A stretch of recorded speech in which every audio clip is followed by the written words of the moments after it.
Hello everyone, welcome to week 6.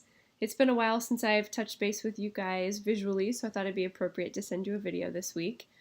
I have a few pointers and updates that I wanted to remind you of as we begin week 6.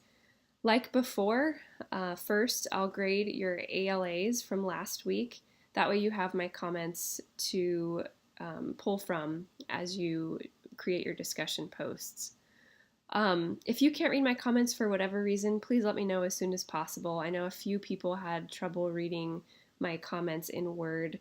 I've tried to solve that by saving them in PDF format, but if for whatever reason you can't read them, please let me know. The second point I want to address is in your discussion post this week, please ask your peers for specific feedback and comments on your drafts. Most of you did that last time, but this time, if you didn't, please do so. Rather than just pointing out things that you aren't sure of in your draft and then offering your own solutions, invite your peers to give you feedback. That way you have not only my comments, but also those from your peers to help guide you as you revise. My third point is look at the rubrics ahead of time for both this final draft of your description essay as well as for next week.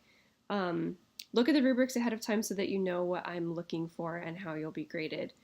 Also, a note on grading, your rough draft rubric is a lot less like lower stakes than your final draft rubric. So please take a look at both of those. And just remember that, for example, a C on your rough draft doesn't necessarily mean that you will get a C or higher on your final draft. It's a different assignment in that it asks you to make significant revisions based on the feedback from both myself and your classmates. So keep that in mind. If significant revisions aren't made or comments that have been raised aren't addressed, then that will factor into your grade. The fourth thing I want to remind you of is use your textbook as a tool. Please, please, please go back and review concepts from the beginning chapters, chapters 1 through 5 in particular, for setting up topic sentences. These will greatly help you organize your thoughts and ideas in your essays, and so please feel free to go back and use those concepts now. It's called stepping stones. Those building blocks are there really to help you build on, so always feel free to use your textbook in that way. My fifth point is to go ahead and look through next week as well. These are the last 2 weeks of the course, so congratulations, you've made it pretty far. Take a look at next week's summative project. It's a significant project, and so I think it will help you to plan ahead this week, allot your time perhaps differently so that you have enough time to complete that project well.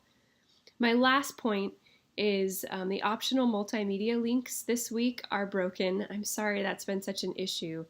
However, I have created or edited several prezzies with similar content. Basic grammar skills, commas, semicolons, colons, etc. And so I will post links to each of those, so please feel free to use those. It has instructions as well as a few practice examples, so run through those on your own. I may have commented on some of your essays that reviewing some of those concepts would greatly help you, so please feel free to do that. As always, if you have any questions or concerns, send me an email or a message, and I will get back to you as soon as I'm able.